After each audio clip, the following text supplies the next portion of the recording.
Welcome. This is Glenn, and you're listening to Wild Earth Conversations.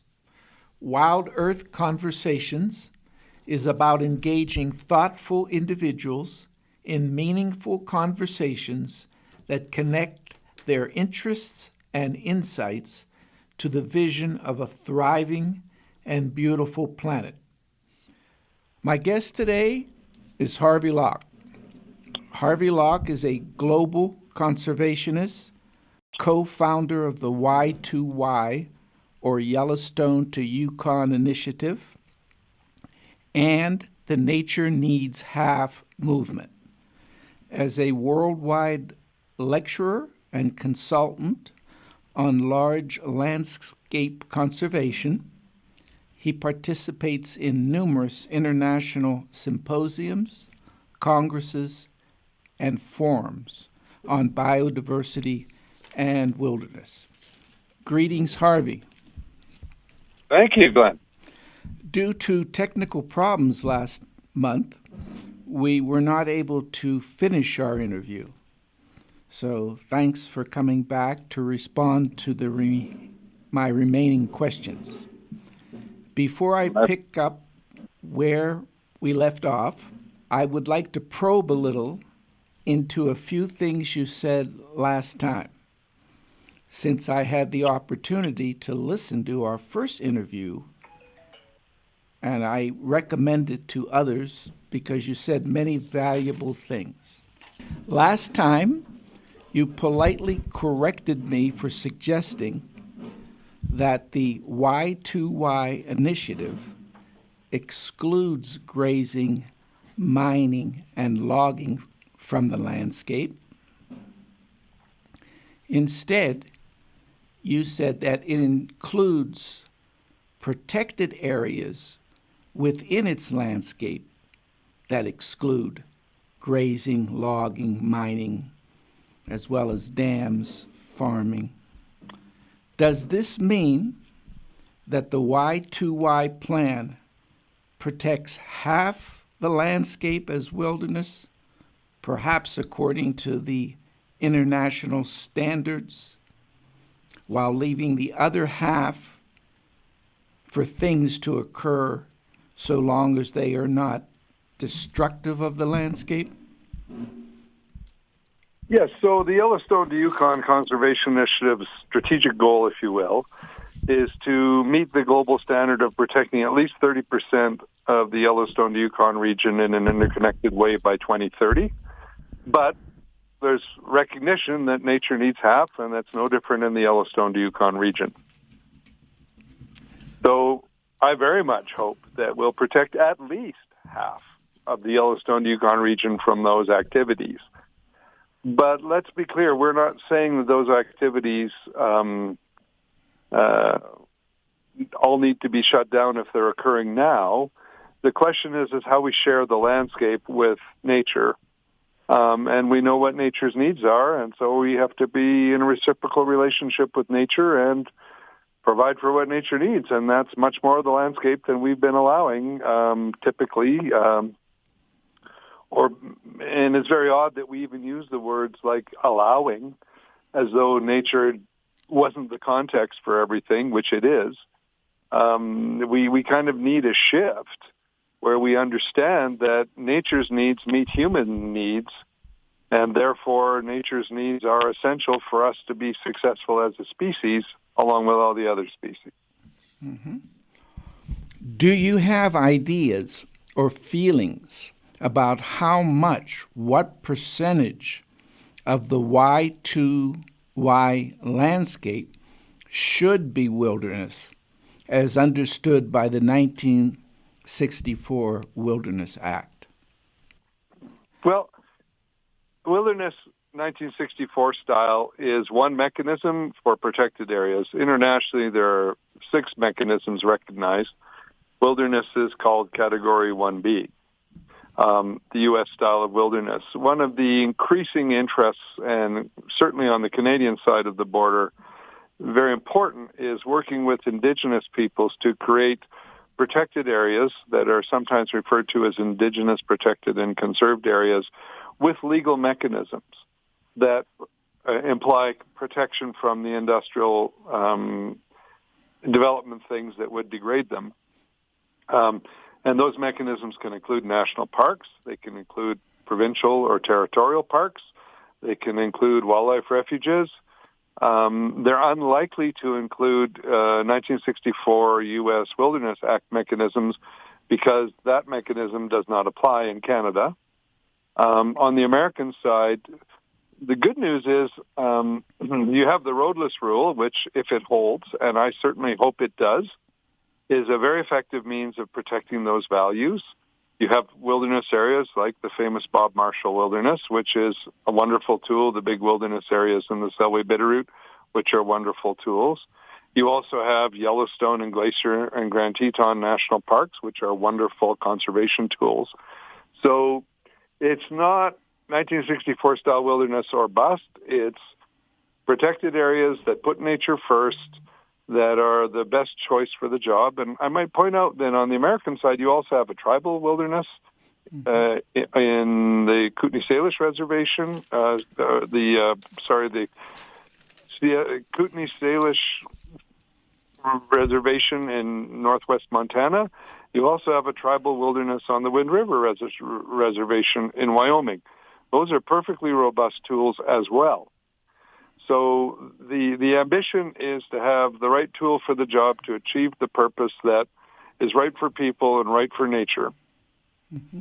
Okay, I want to dig into this a little because it's a somewhat of a contentious issue in the environmental community, and I think it's important to get some clarity on this. So if you look at the IUCN standards, I did a little research on this after our last interview. I see that basically the 1A category, strict nature reserve, no grazing, little to no public access, mainly scientific monitoring. Agree? That's what it says, yep. 1B, wilderness, traditional uses, nomadic herding, traditional subsistence. So I see a problem with that. Neither one of those categories, forms of land protection, permit human visitation and interaction with uncompromised wilderness. By uncompromised wilderness, I mean nearly completely natural reserves, because humans are pretty much not allowed to go into the strict nature reserves in the 1A, and in the 1B, you have traditional uses permitted. So a genuine... 1B also includes recreational use of wilderness. It always has, and I think it always will. 1A doesn't. In the strictest sense. So 1A, there are examples, though, which allow for pedestrian use of those areas, and those are considered 1A appropriate places. So ecological reserves in Alberta, Canada, where I live, allow, or wilderness areas. Actually, we have a category here called wilderness. There are a couple of them adjacent to Banff Park, where you can walk, but you can't ride a horse. So those are all 1As or 1Bs. It doesn't really matter very much. They're getting at the point that those areas are not primarily about tourism. And this, of course, if you look at the debates about creating U.S. wilderness versus U.S. national parks, there was this sense that sometimes national parks actually had more roads than people wanted, and they wanted wilderness areas where, to quote Aldo Leopold, you could do a 14-day pack trip and not encounter a road. And that's why there's these different tools, because they achieve different purposes. I don't think anyone would argue that, no one that I know would argue that anything about the Category 1B designation would mean that you couldn't continue to do pack trips in the Bob Marshall Wilderness, for example, or continue to hunt in the Bob Marshall Wilderness, because that's what 1964 wilderness does. But, as I mentioned last time, if you look at the fine print on 1964 wilderness, it doesn't actually exclude mining or cattle grazing. Those were political compromises made with 1964 wilderness. Neither of those is allowed in a U.S. national park, except for the ones that have made exceptions for that. So, these categories, a bit like the edges of rainbow colors, at the heart of them, they're very clear and easy to understand. On the margins, the colors tend to blur a little into the next category. And it doesn't really matter. The big point is the overarching definition of all IUCN protected areas, which is they're dedicated to the conservation of nature first and foremost, and other ancillary compatible uses. They're not about other uses. They're about protecting for nature first. That's the essence of a protected area internationally. I agree with that. I guess the point I'm making is in the 1B category, because nomadic herding and traditional activities are permitted, a wilderness experience for human beings is compromised in that regard. So neither within the 1A nor within the 1B, for some of us, is a genuine wilderness experience possible. Well, actually, I'll disagree with that pretty deeply. I know we're having a lively conversation, and I'm glad about that. I've been in a lot of wilderness areas all over the world. Only a very few have nomadic herding. Those are grassy environments. And, for example, I did a traverse in Jigme Dorji National Park in Bhutan, a 12-day walking traverse. Utterly fantastic place. They have yak herders in there. It didn't compromise my experience at all. Those guys have been yak herding in there forever. And they continue to do so, but it's a fabulous national park, fabulous wild experience. Thoroughly enjoyed myself. There are questions about grazing management that arise, making sure you don't degrade through grazing in a wilderness area or on the broader landscape. Those, of course, are management questions. But I didn't feel that seeing a traditional yak herder in that landscape compromised my experience at all. And that was an experience where we walked for 12 days without seeing a road. So that's kind of how I would respond to that. And frankly, if I go into a wilderness area in Colorado, I've seen cows in Colorado wilderness areas under the Wilderness Act.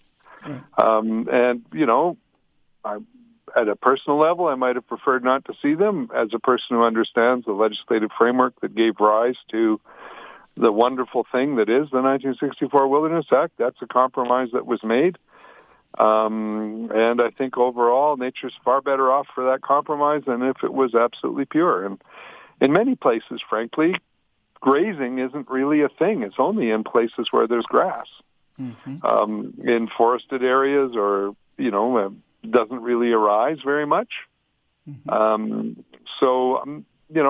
think there's plenty of opportunity for, and I'm a wilderness buff. I like going into deep wilderness. That's how I recreate.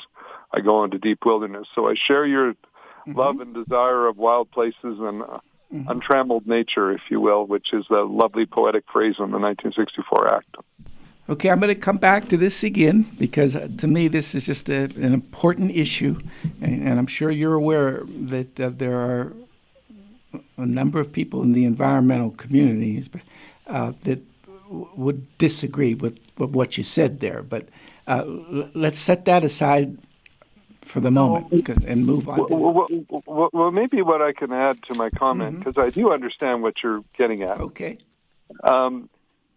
Everything is context. In the lower 48, you do not have a lot of large wild roadless areas relative to the lower 48 states.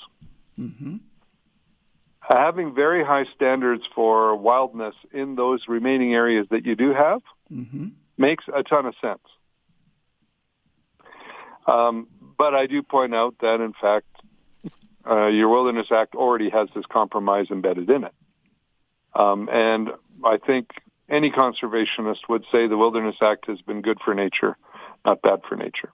Okay, just Um, two responses. One, I'm talking about the concept of the Wilderness Act, not the compromises that were necessary to get it passed, because we would like to get rid of some of those compromises and make it, to realize the conceptual ideal of wilderness out stated there. So the second thing is, let me get your reaction to this, which goes right to the issue we're discussing here. The Mundari, Mundarie, is a herding tribe in South Sudan with a culture deeply rooted in cattle. I believe they are still seasonally grazing their cattle in the SUD, SUDD wetlands, which I believe is Africa's largest wetlands and a place vital for wildlife. Do you think that this grazing activity should continue in a meaningful plan to protect this fragile ecosystem? I don't know enough about the Sud wetlands to express an informed opinion, but why don't we just talk about an adjacent group called the Maasai, Okay. who have cattle. Mm-hmm. And the Maasai don't get to graze their cattle in Serengeti National Park in Tanzania, Mm-hmm. but they do graze their own lands. And there's a very serious issue right now about superabundance of cattle and large population growth that is creating some issues for nature around the Serengeti. And this is quite controversial because of human rights issues and everything, but I'm of the view that, whatever grazing is done needs to be done sustainably. And if it's overwhelming nature, then something needs to be done not to overwhelm nature. And these are hard questions. There's no doubt about it. Mm-hmm. But I want to point out on the north side of the Serengeti Mara ecosystem in Kenya, there are a number of Maasai-owned nature reserves where they graze cattle but are also retaining wildebeest migration. They have lions. I go to one of them. I've been a couple of times to one of them, the Boisho one, which is remarkably good for wildlife. I mean, world-class wildlife. And the Maasai own it, manage it, and treat it as what they call a community conservancy.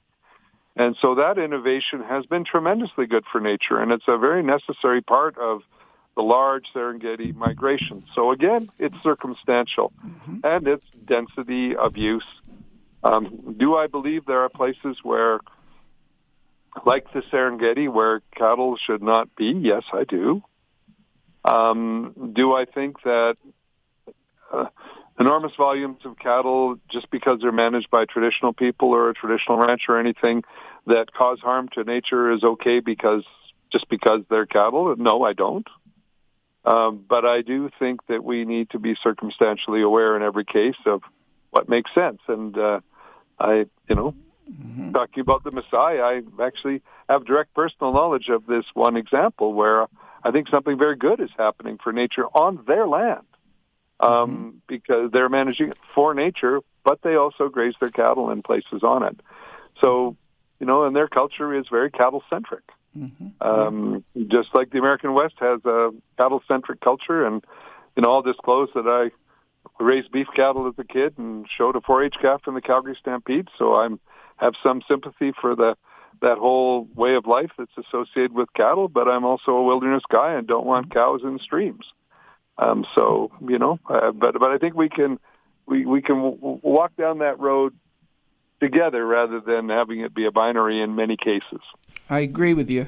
And I know these are difficult questions. I'm not so much looking for answers as I just am wanting to know how you respond to these issues. And I think that will in itself be helpful. So let me move on here. I'm sympathetic to what you said last time about it's wrong to see the economy and nature as competing interests. Rather, to quote you, you said it's a question of getting the conceptual framework correct. So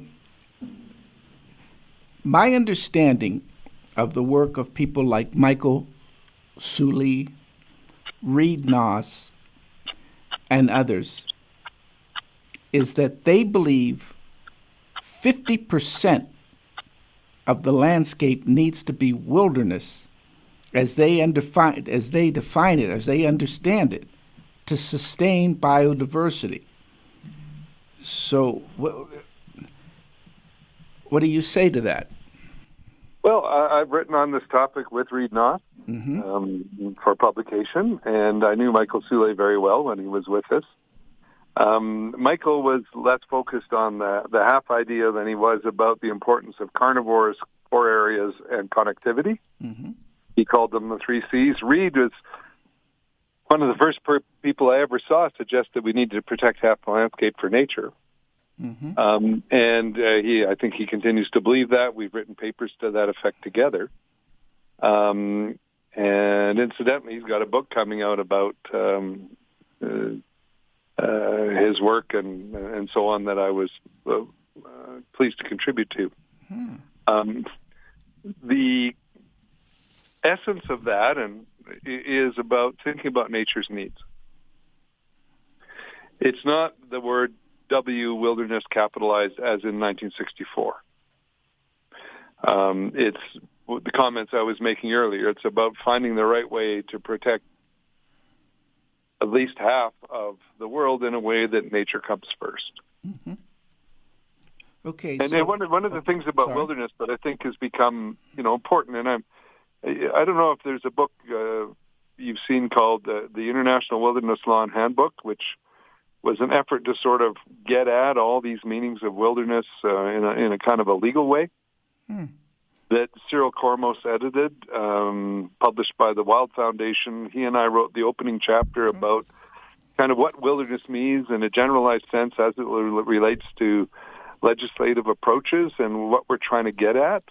And the core thing you're trying to get at with wilderness is that your natural processes are unfolding because they have inherent worth. Mm-hmm. And if we experience those natural processes as visitors, we're also benefiting in profoundly deep ways from that connection to the world as it has been until very recently, when humans have started to dominate it so heavily. And that's not a one statute rules all kind of approach. But, the definition is more technical than that. But if you're kind of interested in how a bunch of us got together from around the world and tried to think through wilderness as it related to all the things we've been talking about in this interview, I think it's a nice book. It's called the International Wilderness Law and Policy Handbook. I've got it. Thank you. So I agree with everything you just said, but I'm just still fascinated by the dialogue here. So here's another question for you.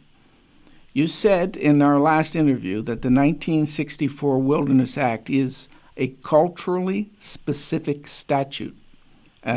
Certainly that's true. But many people have said that it's America's greatest idea. Do you agree with that? Actually, I think America's greatest idea was attributed to the national park, and first was said by Lord Bryce in about 1914 or 1912 at a dinner in Washington, and Wallace Stegner picked it up and promoted it heavily. The national parks are America's greatest idea, and wilderness, Stegner said, was even a greater extension of that. So I personally am...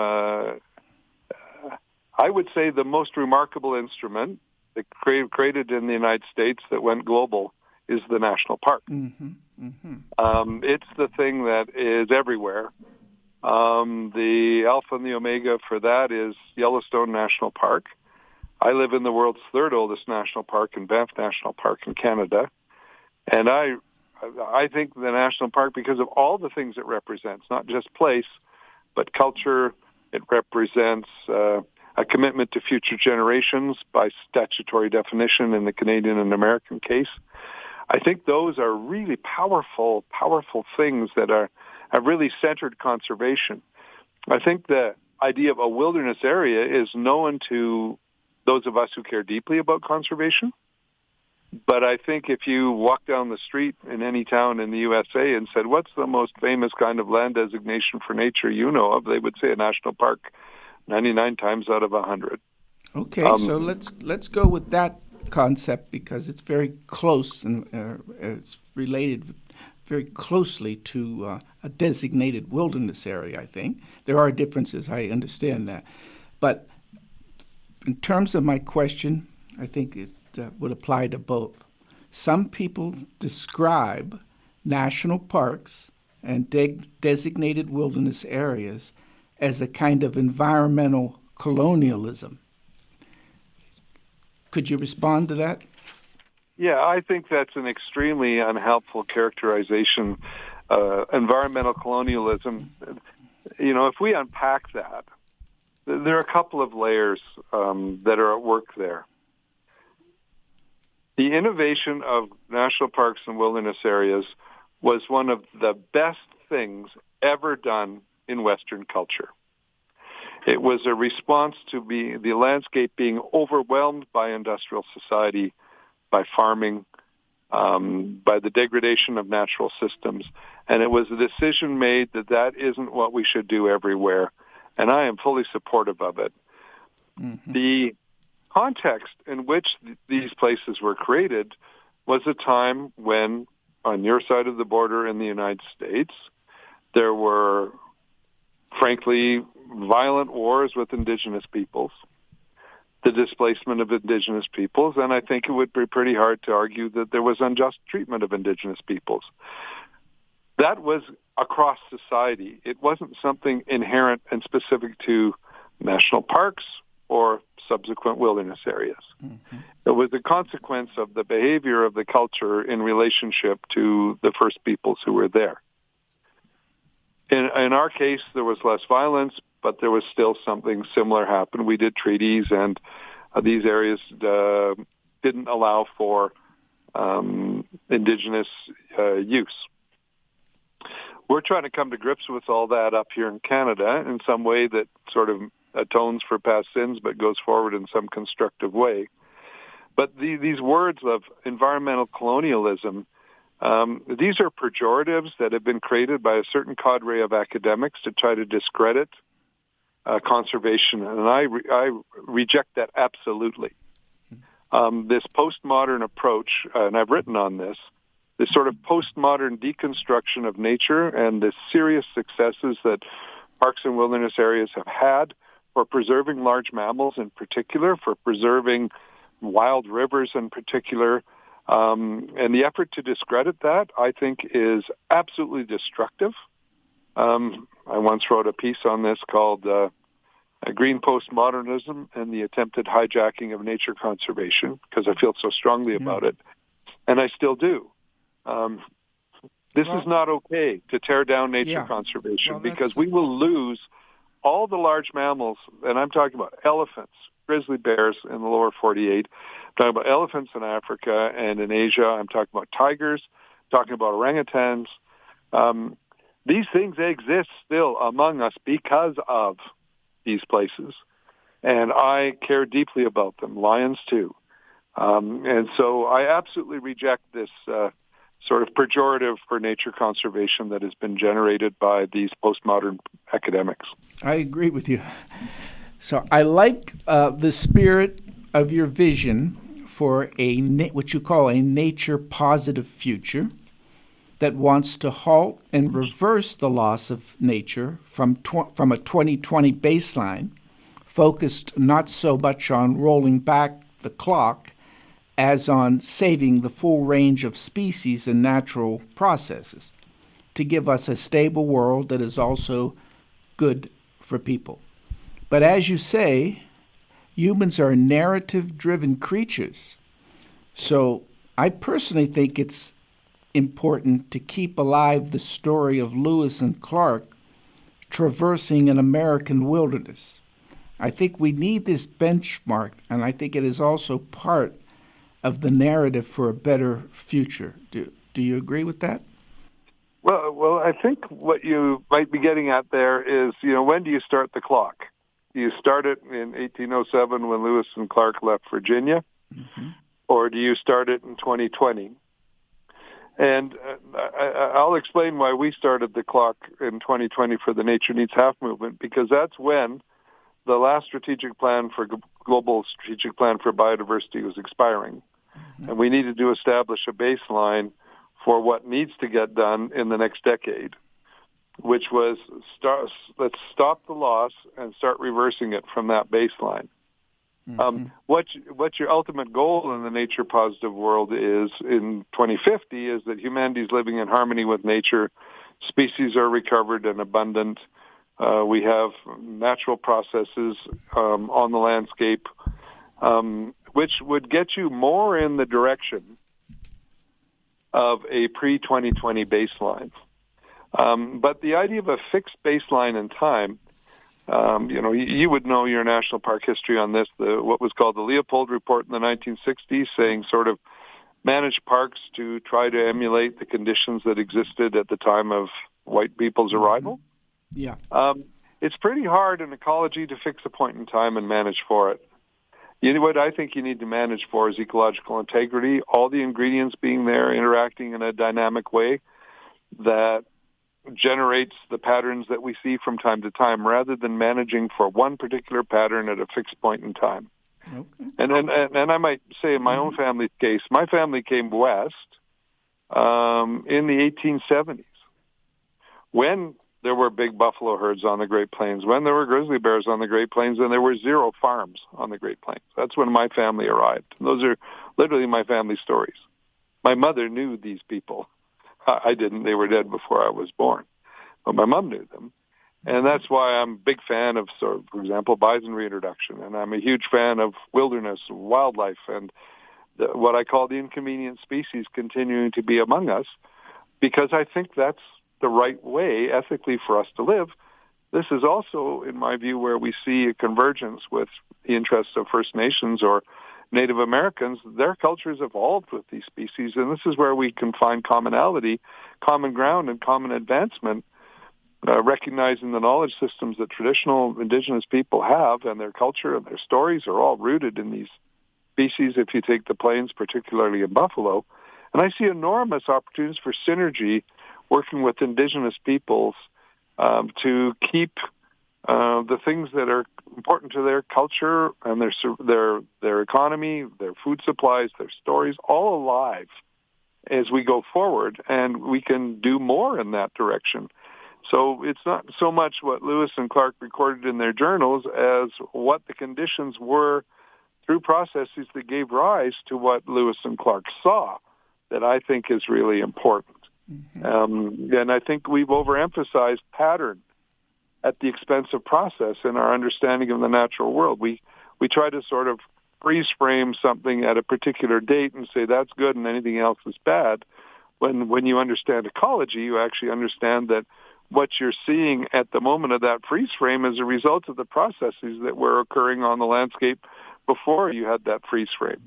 And this is something, again, indigenous people really understand. They think everything is dynamic. Mountains are alive, not just trees and animals are alive, but mountains are alive. They see the landscape as inherently dynamic, which aligns with the modern findings of ecology. And so I have great belief that there's a convergence, not a merger, but a convergence of thought, modern ecology and indigenous thought here, that gives us a really exciting path forward towards reconciliation with the first people who were very much part of that landscape when Lewis and Clark came out. And I've read the journals of Lewis and Clark, at least, not the original, of course, but many versions thereof. And, it's quite inspiring to sort of have that wonderful adventure story. But they were coming into a landscape context that also had people in it, mm-hmm. who were part of that system that was so magnificent and so inspiring. And so, that's kind of how I see things. I don't know if that's responsive to what you wanted to explore, but it gives you a little sense of what I think. Well, it leads me to my next question perfectly. There's a new book. It just came out in, 2025, and it's called Conservation Confidential. And this book argues that Lewis and Clark did not travel through a wilderness because America was not a wilderness at that time. Rather, it was a highly civilized landscape, very different in kind from the modern civilization of the white man.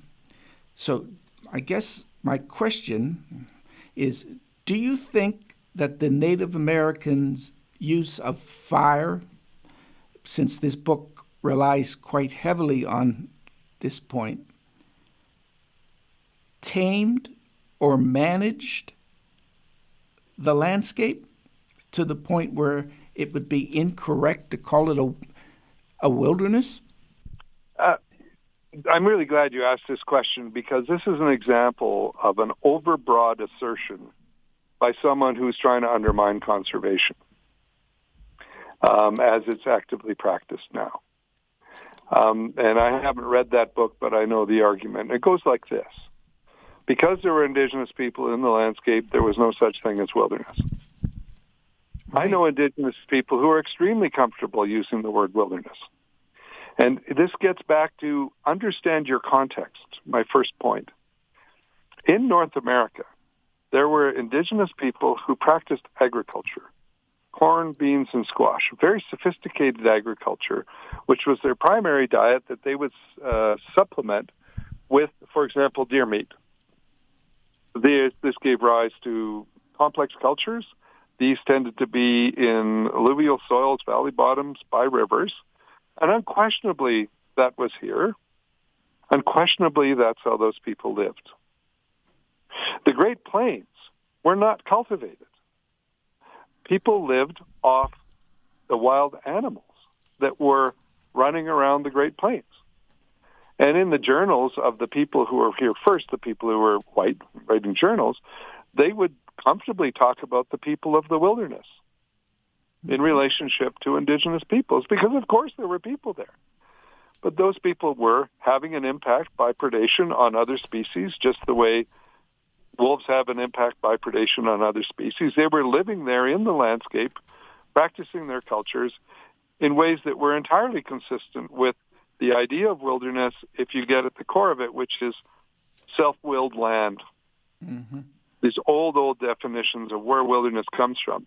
The place of wild beast or self-willed land. That's the etymology of wilderness. Mm-hmm. And it was entirely a wilderness place by then. And if people set fires in some areas, which we know they did, to keep some trees at bay, and that was hardly the same impact as cultivation. It's sort of focusing on the margin to try to undermine the whole, instead of looking at the heart of the whole and seeing that there are margins at the edge. Mm-hmm. And this is the perverse thing that the postmodern so-called environmental commentator has done. And that's a goal to discredit the important conservation efforts that are the reason why these large animals that were there when indigenous peoples were the only people on the landscape have persisted. And I can't state that strongly enough. Why would they want to discredit it, in your opinion?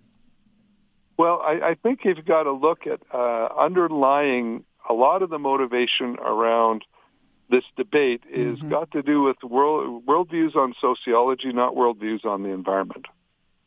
And in particular, I think what we see is that if people don't like the dominant society, if they don't like capitalism, and they come out of a more Marxist tradition, which is the proletariat and locals ought to control everything and are always right, then they construct arguments to validate that perception. And then they dress that up as being somehow green. The idea that a local community will always be right, never do anything wrong, and any national government level thing is colonial oppression is a set piece, if you will. I think it's completely uninformed if you care about the state of the rest of life. I think it's a dangerous perspective. And I think it undermines the conservation that has been so very effective. Now, do I share a concern that our relationship with indigenous peoples is not what it should have been? Absolutely. Do I share a concern that we need to make that better and go forward together? Absolutely. I'm absolutely committed to that. That doesn't mean I'm committed to the destruction of the nature reserves that are the reason why we still have the large mammals that I hold so dear in my life on the landscape. Right. Okay, you have once again provided a perfect transition to my next question. You have said that every economy exists to serve people, to serve society, not nature. I think it's an illuminating comment. Does this mean that an endlessly expanding material economy, such as capitalism, is incompatible with a healthy and autonomous natural world?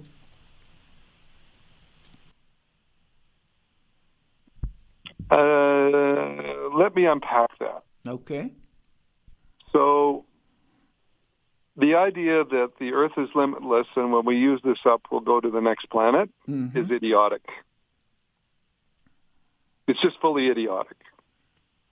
We know we can't create the living conditions on Earth that we've been blessed with on some other planet. So any system that would completely gobble up this planet is wrong. Full stop, period. Because it would be self-destructive. The starting point is that economies are there to serve people. They have no other purpose. We're strangely exposed to arguments that go like this, that you can't have a healthy environment unless you have a healthy economy. That's completely ridiculous. The hierarchy of things is as simple as this. There is the Earth and the space that is inside the Earth system, which is the space for all species, including humans. It needs to be conducive to human life for there to be humans at all. Then there's the human space within that, which is where we have culture, we have our families, we have our hopes, our aspirations, and we have our economic activities. Those economic activities in the last 10,000 years have given rise to something we recognize as an exchange economy of scale with vast amounts of capital deployed to advance economic interests. That's the economy we have now, which is a whole subset of human endeavor. The economy does not exist outside of people, and it exists solely for people.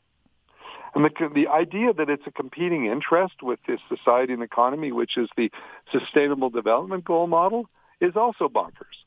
It's not a three overlapping Venn diagram trying to find the sweet spot. It's a clear hierarchy. The Earth system is the context for humans, and humans are the context for the economy. And we have to get that under control in our heads. Recently, I was shown a poll that I participated in the design of by GlobeScan of 33 countries, 33,000 people, including the United States. And they asked a bare question. Does the economy depend on a healthy environment, or does a healthy environment depend on the economy? 90% of respondents worldwide know the truth is that the environment is the context and the economy depends on it. And yet our policy discussions are opposite to that. Our policy discussions suggest that the economy comes first and we're all subservient to it.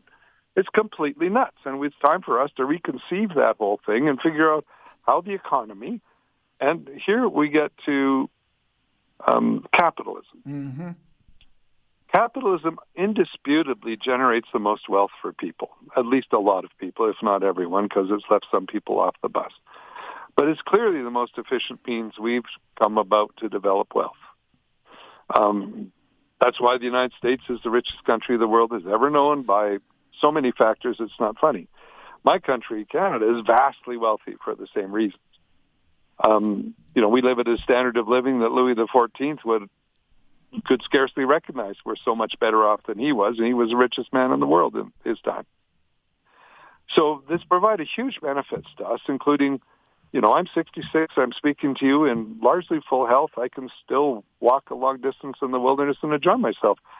That's far older than most people were who were dead. When I was born, 66 was the life expectancy for a man. So this benefited me hugely, it's benefited many of us hugely. But now we know that we live in a finite system, not a limitless system.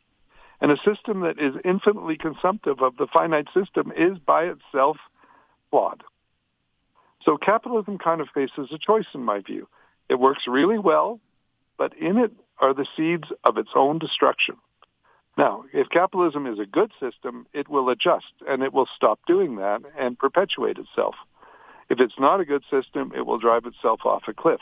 That's the interesting conversation for the 21st century now. Can capitalism adjust, start to value intact nature as something precious instead of dead nature, which is cut down, dammed, mined, or fished or whatever, as having value, but when it runs wild, it's worth nothing? Can capitalism reimagine valuing intact nature as a primary driver of value for everyone? And if it can, I think we can have a very bright shift in the economy.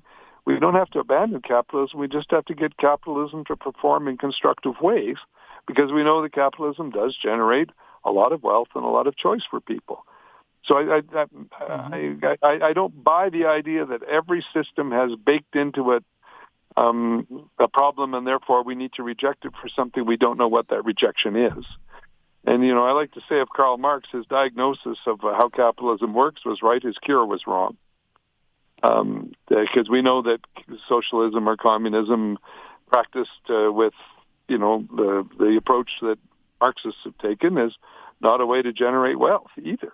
So, or environmental outcomes, frankly. A lot of bad environmental outcomes in places that had that as well. So I think we can reimagine our own systems and make them serve us, which is what Adam Smith, who's the father of the free market argument and the invisible hand and all of that, said. He said, capitalism is there. It's a great, efficient mechanism for generating wealth. And, of course, it has to be subordinated to broader public policy objectives. It's just that we got unhinged from that in the last 50 years, thinking there were no policy objectives and that the invisible hand would somehow rule the world all by itself and make everything right. And, of course, it doesn't. We need capitalism to be in service of social and environmental contextual goals, and then it can be beneficial again. Okay, first a quick statement, then another question very related to what you just said. The statement is that a lot of people would argue that because capitalism is inherently an endlessly expanding material economy, that it inevitably comes into conflict with natural processes. So, okay, leaving that aside, here's my question. You have described yourself as an Alberta liberal. I heard you say that. So I sure have. Okay. And a strong defender of democracy.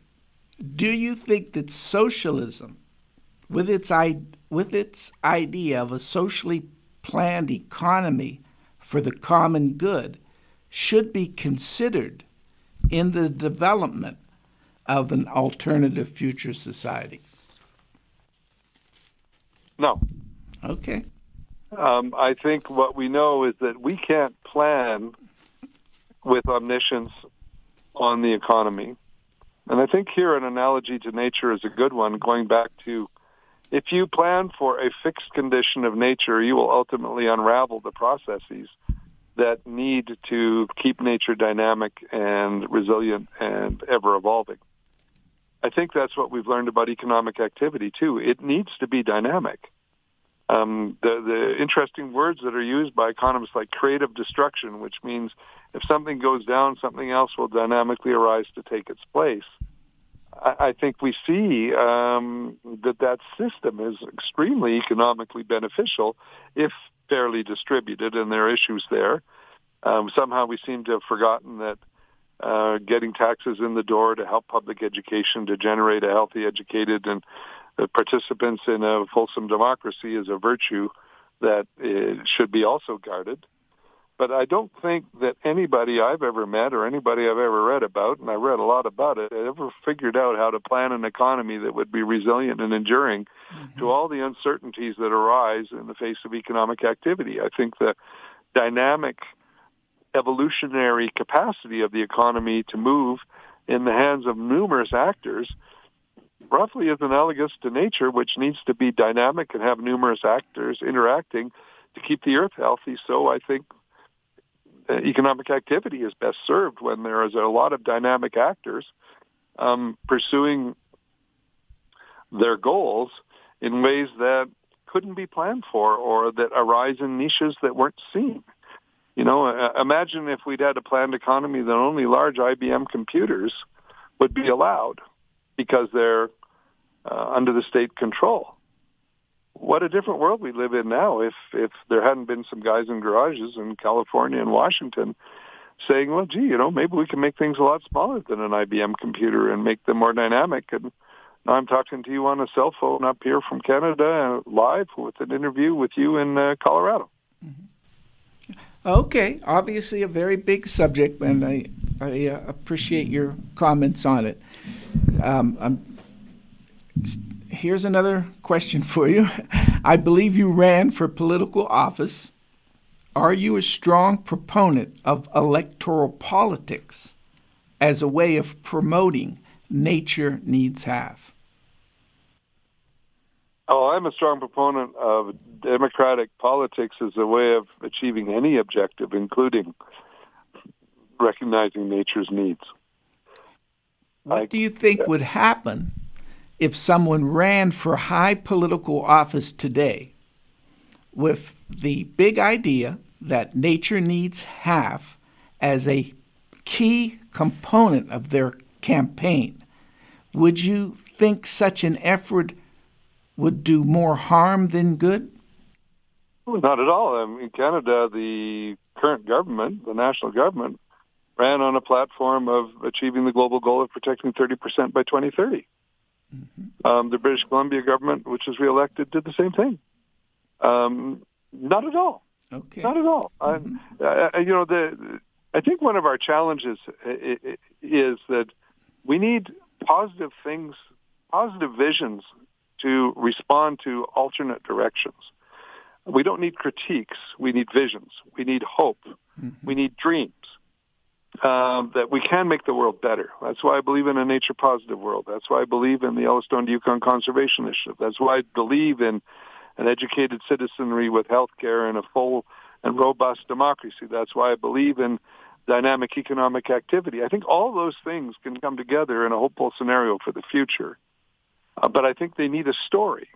Mm-hmm. And I think the story that nature needs have, I know, inspired the 30 by 30 global goal. Mm-hmm. There's no question that that's what happened. It's not even debatable. Because we got an idea out there that people responded to, said, geez, maybe we should look at this more carefully and up our targets and embrace them. And now 196 countries have embraced that goal. And the goal of carbon neutrality was embraced by all the parties to the Climate Convention, current political moments notwithstanding in your country. Big dreams have the power to move people. Big dreams are the things that make our lives worthwhile. And if you go back into American history, if you think about the astonishing success the United States had by suggesting that there would be a democracy, and by suggesting that people could go out and have their own little piece of the world and develop it and develop their lives richly in a robust democracy. It was a remarkable success story. I know it's had its bad moments. I know some bad things have happened. But that was the great American dream, and it worked. That shows you the power of dreams. It didn't work for everyone. It didn't always work fairly. I agree with you 100% on that. Yeah. Absolutely. And we need dreams to animate ourselves, not just North Americans. Everyone in the world needs a dream. And different cultures will dream differently. Chinese, I've done a lot of work in China. The Chinese believe less in the individual and more in the collective. So if you compared us, the Chinese would be more like an ant colony than like an elk herd. So what? Both are active parts of the natural world and how it functions. The Chinese would see things and success more collectively than we more individualistic North Americans do. That's just fine. Different things for different cultures. That's vive la différence, as the French say. But we all need something in common as humanity to say, you be you and I'll be me, but together we need to be doing something, not just you be you and you be greedy and we'll be fine, because it doesn't work. And democracy, as Winston Churchill said, is the worst form of government except for all the others. So I'm a big believer in democracy. And I've had to accept, as a Liberal in the province of Alberta, Canada, that my vote doesn't always result in the government that I want. And that's okay with me because I have the right to vote. I have the right to express my opinion. I have a right to try to shape the direction of my society. And I think that's a great gift. And I think we need to defend that gift at all costs, because the absence of that gift is that you are not free. And freedom is the essence of freedom with responsibility is the point that I think we need to emphasize. Not freedom to be greedy, but freedom with responsibility. And I think we need to get back to ideas like moving past cleverness as an objective for our leaders and for ourselves, cleverness in the service of the self-interest, into the ancient concept of we want wise leaders. And we want to grow to be wise in our personal lives. And we want to respect people who've become wise because they can help us understand how all the competing interests can amount to something more than me being greedy, but rather I'm part of a society that functions well, that acts fairly, that inspires people, that gives hope to future generations. And that's what wisdom is about. And somehow that's fallen off the rails on both the left and the right. There's just anger and the sort of I'm right and you're wrong. And there's no effort to understand the complexity of life, the nuances of life. Everything's got to be this way or the highway, or you're right and I'm wrong. And that leads nowhere good. We have to try to serve common goals, have debates, and accept it when we don't always win. Okay, well, we only have 4 minutes left. So I want to get at least one or two more questions in here if I can, because I'm very interested to hear your responses. So there has been staunch and hostile opposition to the wolf recovery program here in Colorado, where I live, from many ranchers and hunters, with exceptions, of course. So my question is, how should environmentalists respond to people who will not cooperate, who have little concern for the common good? Well, I would extrapolate it beyond just environmentalists to what I was just saying a moment ago, which is we make rules and we have arguments and we make decisions in a democracy, and then we live with the outcome until we can have a debate and maybe change the rules if we think they're not right. But what we don't get to do is to dissent violently whenever we don't get our way. That's not okay. And I don't care what the topic is. It's not wolves in Colorado, it's any topic.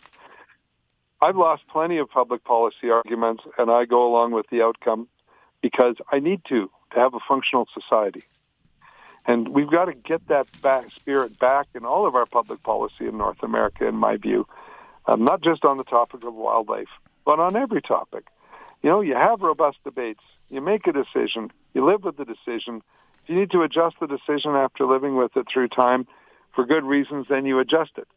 But you don't just have this constant angry dissent from everything that is decided by the society as a whole. It just doesn't take us anywhere good as a culture if we do that.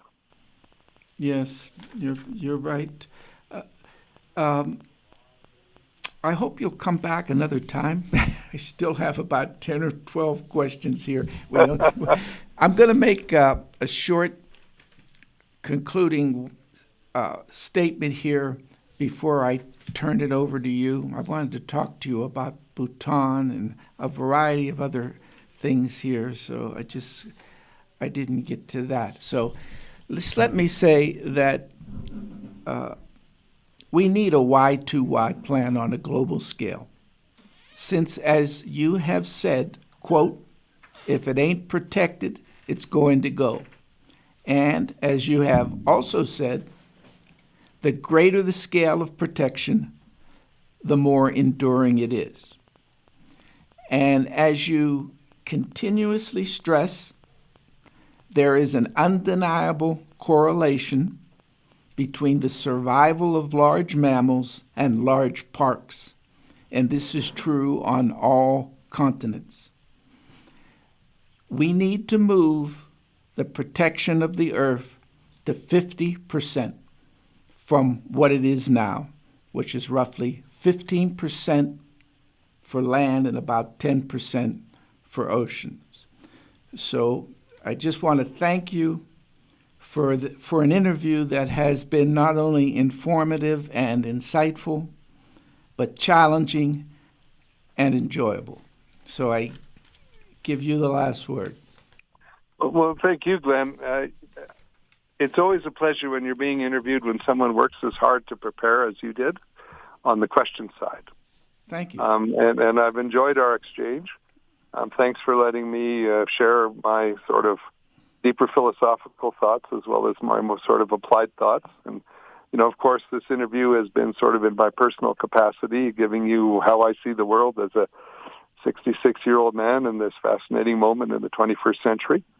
The nice thing is I do believe that humans can reorient themselves to live in harmony with nature. I really do believe that. And I think that involves thinking about nature's needs and imagine that we're in a reciprocal relationship with the rest of life. If the rest of life doesn't thrive, ultimately we won't thrive either. To me, this is a beautiful future human-friendly vision, and it's the kind of world I want to live in. And I hope other people join me. Thank you very much, Harvey, and I hope to talk to you again. All right, Glenn, I'll look forward to it. Okay, good. Thank you very much. Bye-bye. Bye-bye. You've been listening to Wild Earth Conversations on KWSI 100.3 radio in Grand Junction, Colorado. More conversations in this series are available at kwsiradio.org or on KWSI's YouTube channel. If you have comments or questions about the show, or if you would like to be a guest, then send me an email, wildearthconversations@kwsiradio.org. Please include a phone number.